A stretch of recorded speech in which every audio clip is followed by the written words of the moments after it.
Let's talk inflation. With so many moving pieces, so many changes, it makes it hard to keep track of your personal finances.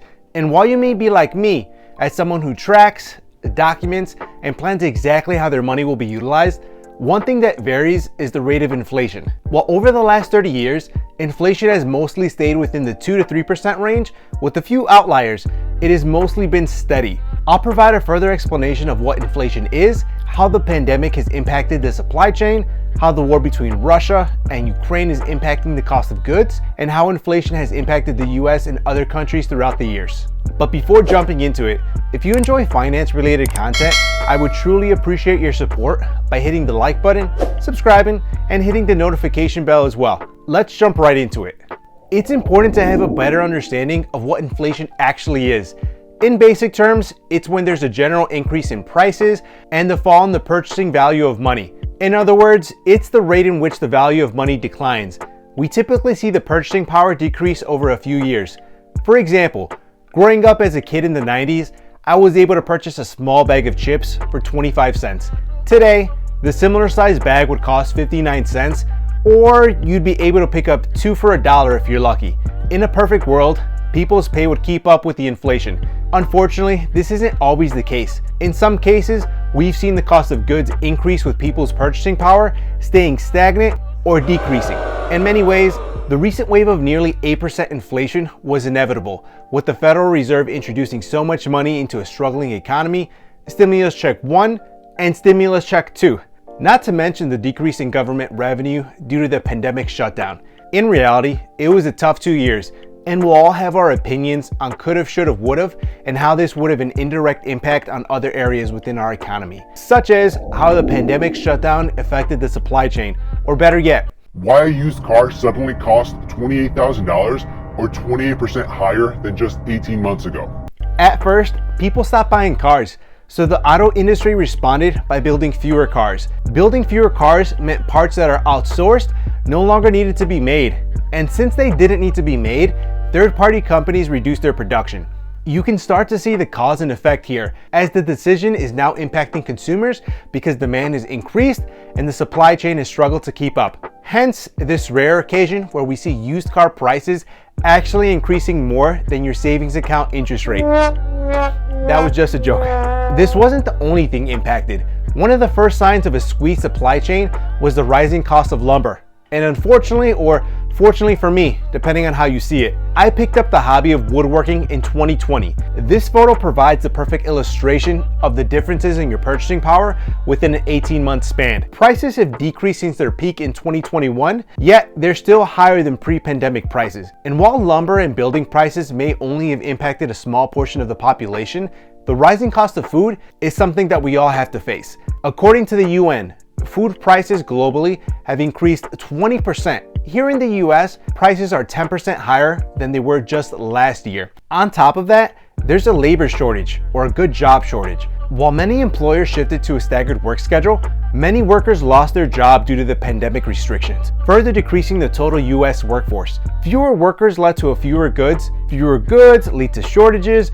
Shortages with the same or more demand lead to increased prices, and price increases that happen too fast are a product of inflation. Or worse, hyperinflation, which is only considered when inflation exceeds 50%. But I'll touch base upon that a little later. With so many unemployed people changing industries, employees flipping the script on their employer for better financial opportunities, or simply an opportunity to work remotely, this all played a role in the shakeup of the supply chain.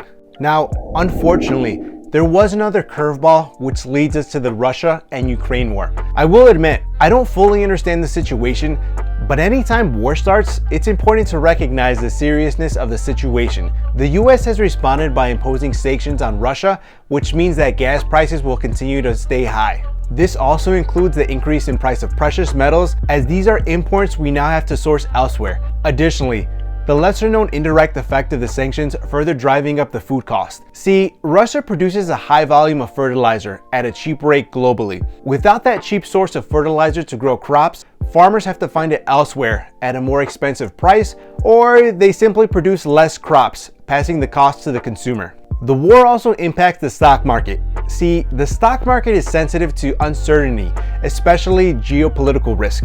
With all of these impacts speeding up inflation, I can also see how they indirectly impacted how quickly the Federal Reserve raised the interest rates. I do think interest rate hikes were inevitable. However, I also feel the war sped up how quickly this was done. But surely, we can't be the only country impacted by all of these causes, right?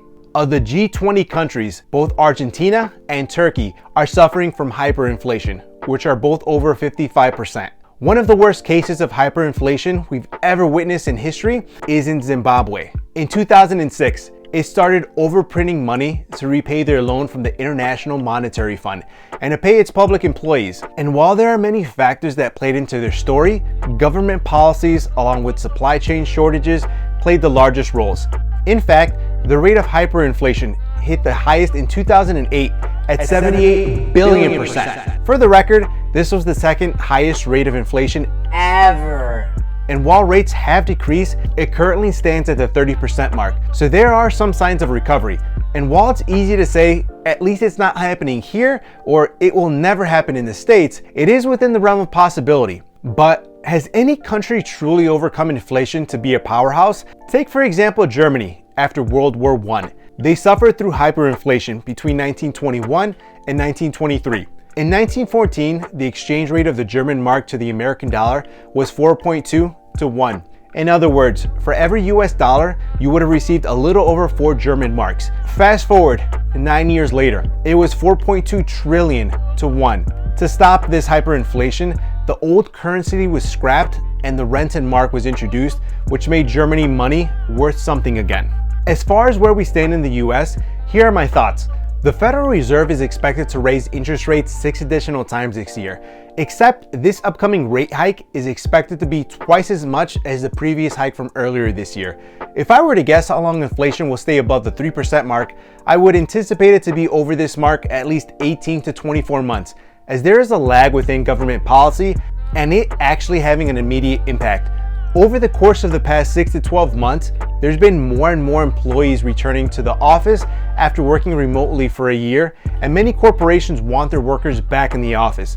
Also, with food prices continuing to increase, I suspect there will be a shortage within food banks as fewer and fewer people will be donating food.